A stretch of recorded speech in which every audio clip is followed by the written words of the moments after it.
ரொம்ப சந்தோஷமா இருக்கு. இது வந்து ஒரு 5-6 வருஷத்தோட உழைப்போட ஒரு பலன் தான் கிடைச்சிருக்கு அப்படின்னு நான் சொல்றேன். இது என்னோட 3வது இன்டர்வியூ, 3வது அட்டெம்ப்ட் குரூப் 1 3வது இன்டர்வியூ. ரொம்ப சந்தோஷமா இருக்கு. இதை நான் எங்க அப்பாவுக்கு டெடிகேட் பண்றேன். அப்புறம் என்னோட கணவருக்கு. ஒரு மெயின்ஸ் அப்படிங்கிறப்ப நான் இன்ஸ்டியூட் வந்ததுக்கு அப்புறம் தான் என்ன படிக்கணும் அப்படிங்கறதே தெரிஞ்சிச்சு. எப்படி படிக்கணும், ஒரு இன்டெப்த் நாலேஜ் கிடைச்சிச்சு. ரொம்ப யூஸ்ஃபுல்லா இருக்கு. எல்லாரும் படிக்கணும். எல்லாருமே சொல்றாங்க, எல்லாருமே வந்து கண்டிப்பா முடியும், எல்லாத்தாலையும் முடியும். நல்லா கன்சிஸ்டன்சியோட படிக்கணும். தோல்வி வரும், தோல்வி வந்து என்ன அப்படின்னு நினைக்காம அது ஒரு ஸ்டெப் அப்படின்னு நினைச்சு முன்னேறணும். நானே ஒரு எக்ஸாம்பிள் தான். இப்ப இங்க படிச்சு வந்திருக்கேன் அப்படிங்கிறப்ப கண்டிப்பா போலாம். நம்ம சல்மான் சாரோட சில நிறைய டெக்னிக்ஸ் இருக்கு.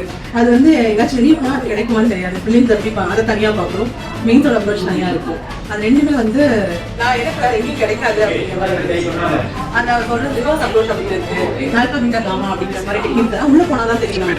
அதெல்லாம் வந்து ரொம்ப யூஸ்ஃபுல்லா இருக்கு.